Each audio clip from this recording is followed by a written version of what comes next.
Hey everybody, Dwarf from AstartesGaming here, back with another episode of our Total War Warhammer Let's Play. So, we have conquered all of the Silver Road, and we started making our way south into the, what is it called, like the Death Pass or something? Yeah, Death Pass. There we go. So, I would like to eventually take Black Crag and Iron Rock from the Greenskins.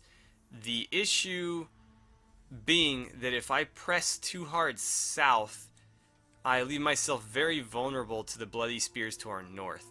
And that is partly why I wanted to head north first to take Mount Gunbad. Now, it says that Mount Gunbad is under siege when I'm in the overland map. I imagine it's probably by either the Zufbar dwarves or the Karak Kadrin dwarves. And so they're probably going to fall fairly quickly, and so I'm tempted to make an aggressive move south. Now, the Greenskins do have land in the Western Badlands still, and so they won't be completely dealt with, but that would severely weaken them and make my life a lot easier. It would also give us quite a large power base to work from, too, so it's definitely worth considering. So let's get back into the overland or strategic map, and it doesn't look like, yeah, the Eastern Badlands haven't actually been added to the game yet. I imagine they're saving that for another race. Let's see. So yeah, this stuff here looks like it's probably going to be DLC type stuff, because I don't see anything there.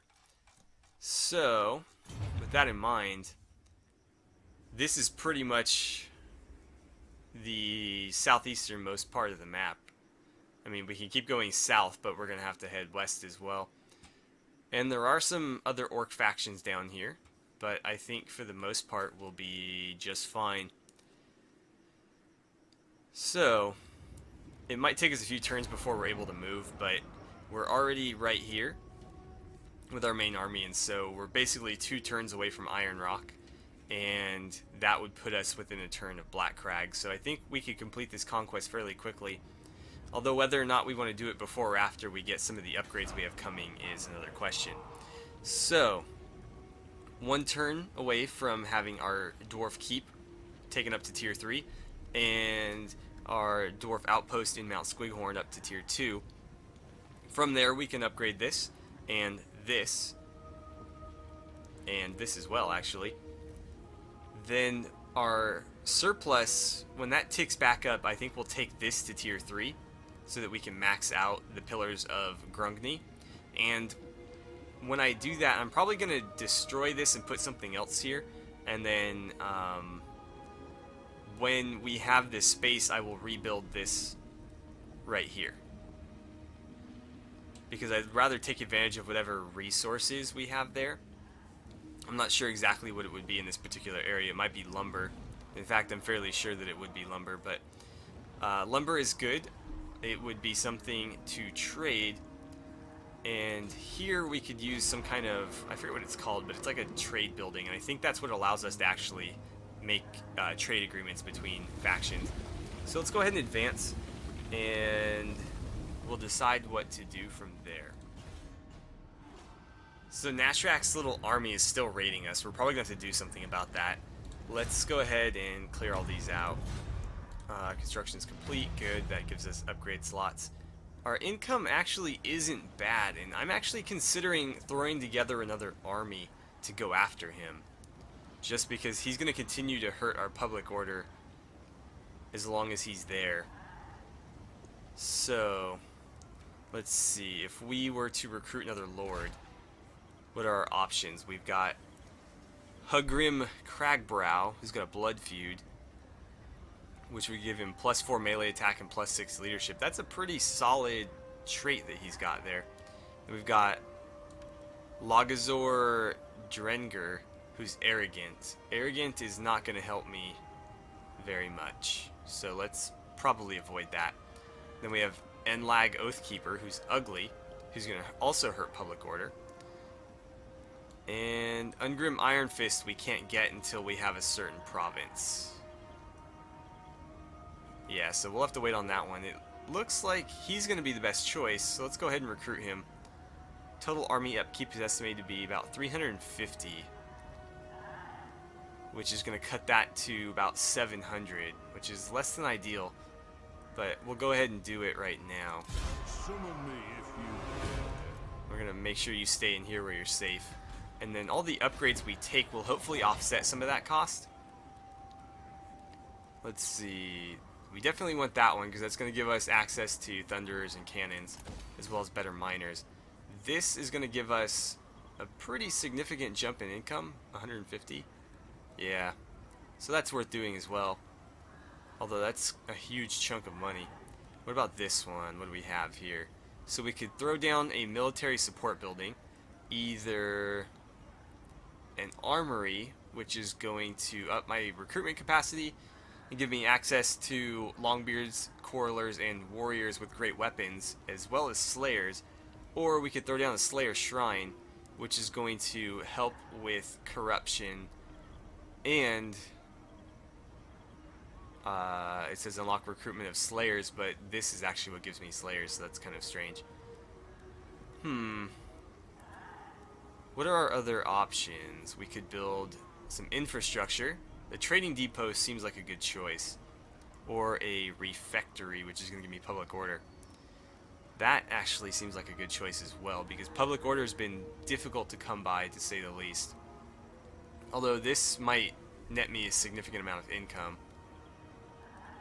How is our public order? It's still at -2, even with him there. Well, let's definitely take this, because we need that extra, income per turn. And then over here, we've already got both of these buildings in this particular province, and so this is really the only option we have. What does this do? Let's see, hero recruit rank +3 for Thanes, enables recruitment of Thanes, and gives me extra capacity for Thanes. It also lets me recruit hammerers and iron breakers, but I need the Grommeril Forge for that, which is probably an upgraded version of one of these. Yeah, that one. Okay, so man, honestly I think one of these is going to be the smartest choice.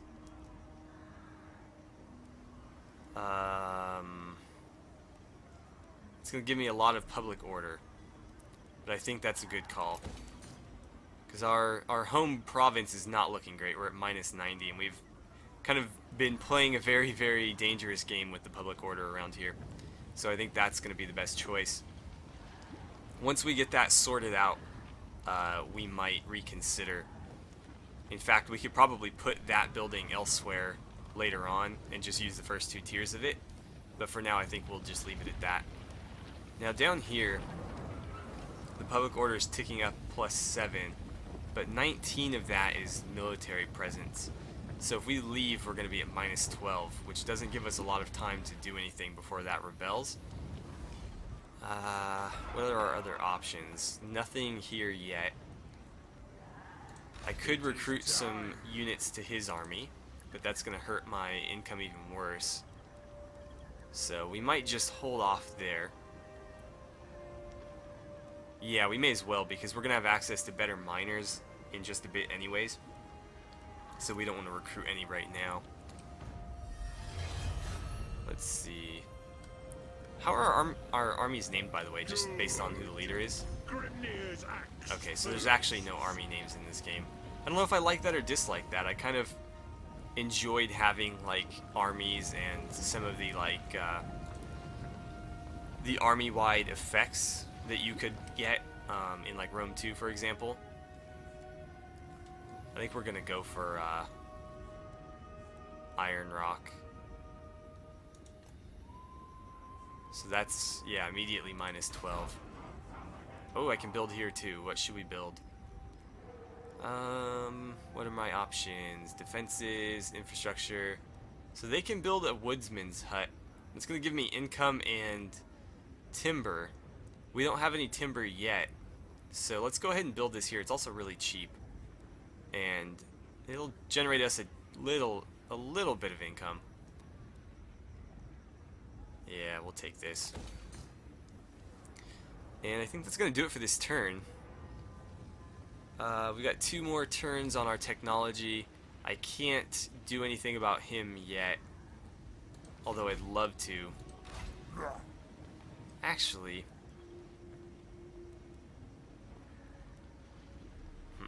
that must be their hero right here. What's it say?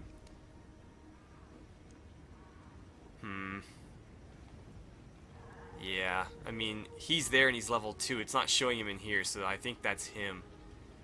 Either way, he would beat this Lord one-on-one, even if the Lord could take everybody else out. So let's wait and get him some more units. For now, we'll just go ahead and advance. So we have some clanless dwarves, apparently. So Wanaz, clanless dwarves, have come to the hold hoping for sanctuary despite the shame such clarity will bring upon their ancestors. Or sorry, such charity. A small lessening of our honor by accepting them is made up for with a boost to population numbers. So we get positive growth for 3 turns. That, well, I don't really have a choice. It's forcing me to accept this, but it doesn't seem too bad. And anything else? There's some war declarations between other dwarf factions and the Bloody Spears, and the Border Princes are fighting the Broken Nose, which is, I believe, another orc faction. And then it looks like my Woodsman's Hut and my Dwarf Outpost are finished, so let's take a look at those. Right, so we can upgrade this now to Tier 2, which is going to give me even more growth and a little bit more casualty replenishment. And then we do have a new slot here. What else can we build here? A Trinket Maker. That's going to give me even more income. So why the heck not? And I'm really curious what is available to me in this spot, because each little settlement has their own unique options for... Here, I'll show you really quickly. So when you go to infrastructure, you'll have these 3 options as dwarves, plus one right here that's unique to whatever the resource is in that particular settlement. In this one, it's trinket making. In, let's see, for example, over here in the capital, it was gem mining. And then here, what was it? Oh, right, so that was the trinket make it one. Something is here, I imagine it's probably timber. It was timber down here, and we can actually take this up to Tier 2. So, ooh, we're running a little bit low on money. But I'll go ahead and do that. So we are making 1,000, or a little over 1,000 again. And that does allow me to give you some units as well. Let's take 2 Dwarf Warriors for now. And then I'll probably take like 2 Quarrelers and see if that's enough to beat those orcs with. Although they're just kind of running around randomly. So we might have to go chase them down. Is there anything else we can do? Oh, right. We need to attack. So we'll take... Oh, we can't quite get there? Oh, we might be able to. But this will give us access to iron, which is going to be pretty useful. Oh, man. It's going to take me one more turn to get there. That's fine. We'll just kind of hang out right there. We should be relatively safe. There's no orc armies in the vicinity, and our allies are the closest ones to us. So, I think we'll be just fine. Let's head back into diplomacy, and I want to figure out how this trading stuff works. Because typically, it's a lot easier to pull off in other Total War games. It looks like we are trading them.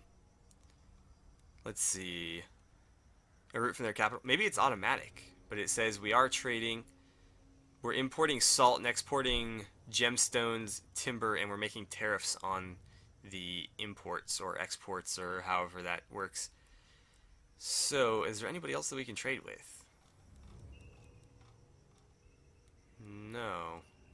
Let's see if we can't make it happen manually. Make your proposal. My longbeards grumble, so make it quick. No, it doesn't look like it. So it must be like a passive thing now. Because we didn't really do anything to secure this one. I guess you just need direct... I don't know, a direct path between the capitals. Which I'm surprised we don't have with Zufbar. because they're literally all across our northern border. But I don't know. I'm sure there's got to be a reason. We'll just have to figure out what it is. It could be that they're not very friendly toward us or something. So what else do we have going on? I think that's about it. Is there anything else? We have one more turn before we can attack Iron Rock. And that seems to be about it. There's not a whole lot of orc armies on the map right now other than these guys. And they're really not much of a threat to us. They're just being kind of a thorn in my side. So, let's go ahead and advance. Chaos. So, storm clouds gather in the north. There are rumors that the barbarous tribes residing in the shadows of chaos have ceased striving against each other for the attention of the dark gods and are instead banding together. Suckling at the teat of chaos, the hordes grow in strength. It seems only a matter of time before the dam breaks and a tide of ruin bursts forth to engulf the old world, corrupting or destroying all in its path. Marshal your strength, nurture the sinews of war, build your walls high, gather warriors to your banner and temper them in the crucible of battle, so that when the time comes you may yet weather the storm. Okay, so securing our northern border is going to be very important now because the chaos wastes are up this way. Let's pan all the way out to the overview map. So we've got Zufbar to our north here, and Nashak's lair under the, let's see, the control of Karak Kadrin, and then beyond that we have all this stuff here. So we've got the Chaos Waste, and then this I think is all like the Nordic tribes, and then we get into right here is where the vampire counts start. This is all shoot, what are they called? This starts with a V, I forget the name. Or sorry, that might be these guys here. But yeah, we haven't met any of them yet. There's the Empire, so they'll hit the humans first, but we definitely want to secure the mountains to our north before we get too comfortable. So let's zoom back in here. Ooh, they have a gold mine up there. I should probably head north. So Squighorn can build something. We can take that to tier 2. It's going to cost me pretty much all my money though. It is going to generate some more income for me, so I guess it's worth it. They're continuing to flee, so I think I'll just leave them be. Not worth running them down right now. Anything else we can do? That's going to take a turn to finish. 1 turn there, 2 turns here, another turn before we can get any gunpowder units, and 3 turns before our gem cutters are done. Let's grab some new research since our tech just finished. We got masterwork crossbows, so all of our corlers will do a little bit more damage, and it might be worth... That's actually not a bad idea considering we're about to recruit some Thunderers. So the timing there would be ideal. Although... Or did we just take militia training? We just finished one of these. Dwarven Resolve would be good, but that can be applied at any point. This one is only going to help us for recruiting new units. So I think the timing of this makes better sense. We'll grab this one. Within 4 turns, we'll be able to recruit Thunderers at rank 2 rather than rank 0. And that would give me more ammunition, which isn't a bad idea, but not immediately important. And we haven't run out of ammunition yet, so I think we'll be fine here. Alright, so that leaves us with nothing left to do but attack Iron Rock. And that's probably going to be the last thing we do today, because we're getting sort of close to the end of the episode. So let's go ahead and fight them. Wipe out the trespassers. And again, this is fairly one-sided, but I'd still like to fight it. So let's go ahead and jump in here. Alright, so we've got this big wide open field, which is going to play a little bit more toward their advantages than mine. But if we, play this smart, I think we'll be okay. So the terrain is not ideal at all, but I think using this hill might work out for us. We'll throw our catapults up on there, like so. We'll give them a slight angle, just so they face this way a little bit. And then as usual, we're going to deploy the skirmishers along the front here, about 2 deep, just to give them maximum coverage. So it's going to be important that we hit the right targets with our artillery, namely the cavalry of our enemies here. I deployed those guys kind of far back, didn't I? Let's see. Well, we need to hit them first. Are they just going to sit there? Of course they are. Right. Well, we can remedy that. So let's get you guys moving up slightly. We'll put them right on this ridge here. Ooh, I don't want them selected. Just you 3. That looks good. And then we're going to grab this group here. We'll formation lock them and move them up just slightly to about here. And let's make sure they just take their time with it. Actually, I'll speed things up just so we don't have to wait for this too long. So you guys are going to move up, and they'll give us a couple more shots on these orcs before they get into range. And we're advancing our lines down the hill, but we were probably going to end up fighting down the hill anyways because, honestly, they're not going to get all the way up here. So we should be just fine. Here we see our very well-armored dwarves.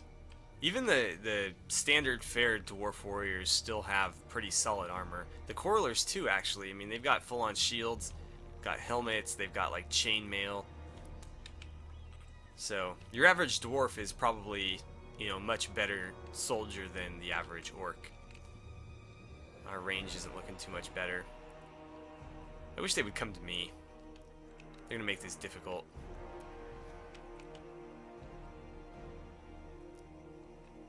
Yeah, we gotta press forward. That's really our only option. So let's get you guys up to maybe there. And I need to group these guys. Let's get you a little bit closer as well. Something like that, I think. They don't need to be too close, as long as they can get a couple shots on these guys as they advance. Realistically, as long as we can deal with these wolf riders before they get in and cause too much trouble, we should be, you know, walking right through these guys without any issue.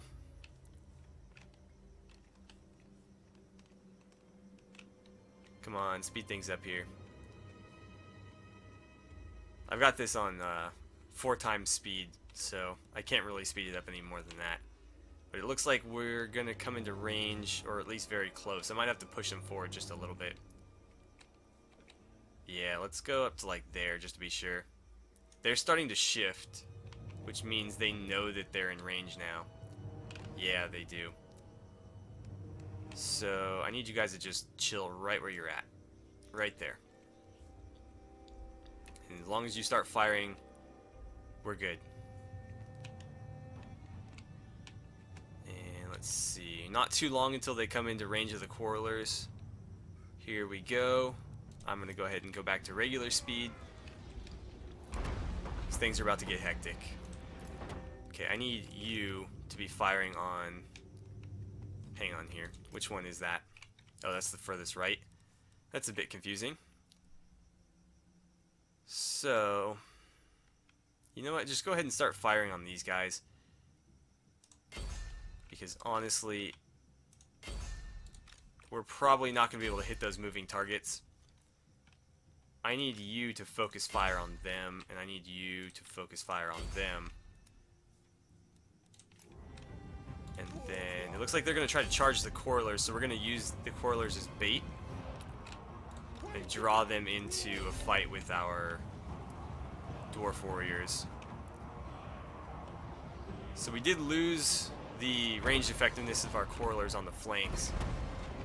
But we've now got the enemy cavalry pinned. It looks like they're trying to back out. I don't want to swing around the flank just yet because our flankers will get flanked if we try that. So let's get you going after them. I'll send you out that way.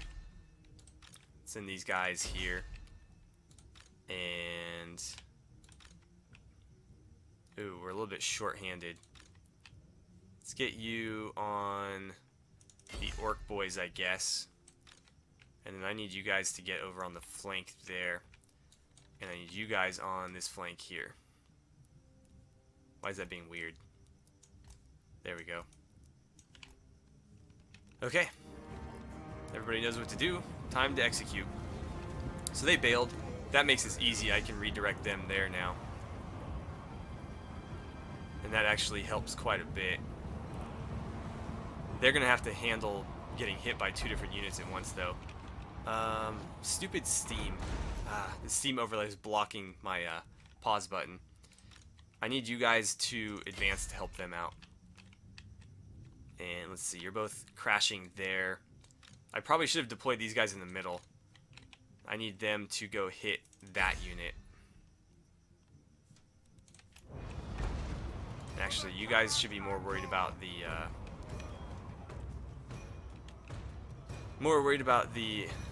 sword. What are they? Sword infantry? Okay, I need you focusing there. I need you focusing here. And I need you focusing here. Now these miners need to deal with them. Well, actually, you guys can go fight them. And now it's just a matter of seeing who wins. Let's focus fire on these guys. Okay, can you come over here? And you can get there. What are you guys currently doing? No, you come back. They're gone. So I need you there. I need you back here. No, no, no. You stay, you stay, you stay. Okay. Let's refocus here. Start shooting at these guys because they're the only ones left. And that looks to be about it. Oh, I need you going after them now. Put them on skirmish. It's not really going to matter. They're going to get run down no matter what, but at least this way they'll be smart enough to try to evade.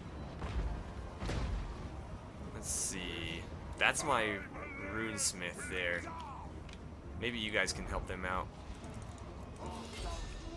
Yeah, go fight them. And let's see. You're firing into friendlies, so let's stop that. Oh, battle's over. Okay.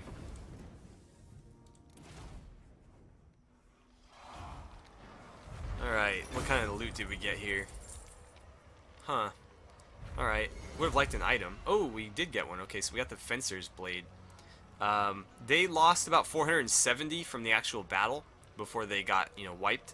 And we only lost 63 guys, which is actually really, really good. Did a lot better than I expected. In fact, I thought we lost more than that. But, yeah, so we only lost 63 to their 470, which is, pretty solid. And now Iron Rock is mine. Let's see. The province we have up here is also part of Death Pass, so I think just outright occupying it is probably going to be the best decision. If we loot it, we're going to be doing damage to ourselves more than anything, and that's not a whole lot of loot, so not really worth it. The runes are cast. All right, so we got into new follower, a Cooper. What do you mean the Cooper's Guild isn't important? Tell me, lad, with our casks, what would you store... Sorry, without our casks, what would you store black powder and beer in? So, income from breweries and gem cutters, plus 6%. And he's added to Thorgrim's retinue. And we also got the Fencer's Blade, which gives him plus 6 melee attack and defense. So we'll make sure to equip that. Did he rank up? Oh, he did. So let's go to details first. There's our Cooper. And... oh, the Fencer's Blade's already equipped. Perfect. That's uncommon. This is just common. Well, better than nothing. Alright, so what skill do we want to give him? I think we should start focusing into... He hasn't really been wounded much yet.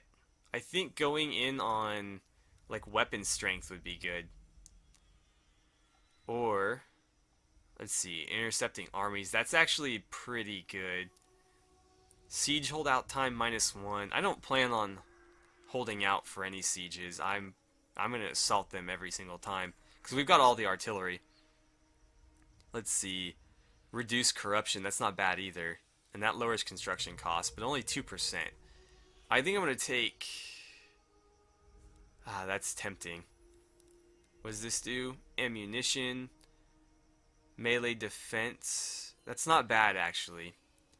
And then that gives me leadership, but only underground.